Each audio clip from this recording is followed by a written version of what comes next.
Timnas Indonesia U20 menghadapi Timnas Vietnam U20 pada laga pamungkas Grup F kualifikasi Piala Asia U20 2023. Duel tersaji di Stadion Gelora Bung Tomo, Surabaya, Minggu 18 September 2022, pukul 20.00 waktu Indonesia bagian Barat. Namun sebelum lanjut, alangkah baiknya kalian menekan tombol subscribe, like, dan nyalakan lonceng notifikasi terlebih dahulu, agar tidak ketinggalan berita terupdate seputar Timnas Indonesia. Kalau sudah, mari kita lanjut ke videonya.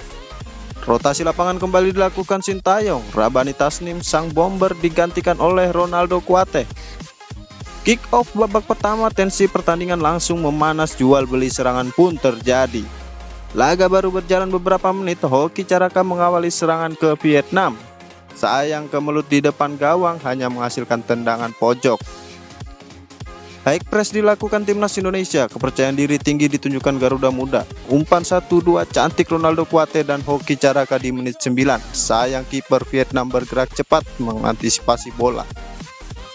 Permainan kotor pemain Vietnam pun terjadi. Janadin dan Hoki jadi korban. Beruntung tidak terjadi cedera serius. Kartu kuning pun keluar di menit 16.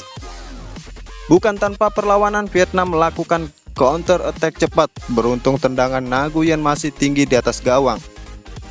Lemparan jauh dari Robbie Darwish langsung ke depan gawang Vietnam. Sayang, sundulan kepala Hoki Caraka melebar tipis ke sisi gawang. Beribu kesempatan emas didapatkan Timnas Indonesia, namun sayang pertahanan Vietnam begitu rapat untuk ditembus Garuda Muda. Ronaldo Kuate masih kurang tajam. Menit ke-35, Frankie Misa menyambut bola lambung. Sayang beribu sayang, akurasi bola tidak tepat ke arah gawang Vietnam. Dari penguasaan bola, Timnas Indonesia unggul 60% ketimbang Vietnam dengan 40%. Akurasi umpan masih kurang ditunjukkan Garuda Muda. Hingga menit akhir babak pertama, Timnas Indonesia terus membangun serangan. Vietnam pun dipaksa bertahan. Tambahan waktu 1 menit tak dapat dimanfaatkan, kedua tim skor 0-0. Hingga menit akhir babak pertama, Timnas Indonesia membangun serangan. Vietnam pun dipaksa bertahan. Tambahan waktu 1 menit tak dapat dimanfaatkan kedua tim. Skor 0-0, bertahan hingga pemain turun minum.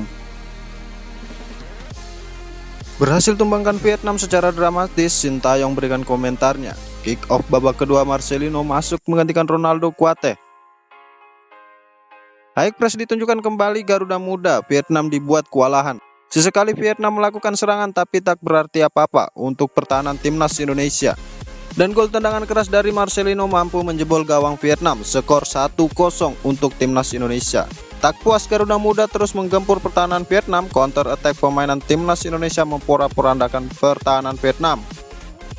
Sayang beribu sayang, Vietnam melakukan gol balasan di menit 66, skor 1-1.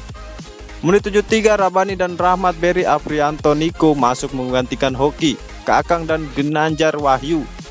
Lagi-lagi pertahanan Indonesia melemah dan Aditya harus memungut bola dari gawang, skor 2-1 untuk keunggulan Vietnam.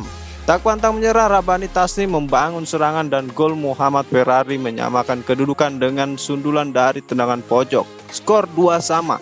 Tak puas sampai di situ, Afrianto Niko dan Rabani, pemain yang baru masuk ini, mencatat namanya di papan skor dengan aksi skill individunya.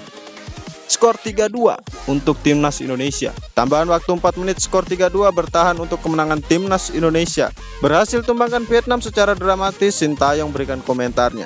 Hasil yang memuaskan seperti janji saya, kita menang atas Vietnam. Terima kasih atas dukungan seluruh supporter. Vietnam bermain baik sepanjang laga, tapi kami berhasil mengatasi itu. Panggung selanjutnya adalah Piala Asia. Kami akan berusaha semaksimal mungkin. Di laga ke depan, anak-anak sudah berjuang dengan sekuat tenaga. Sekali lagi terima kasih, ucap Sintayong.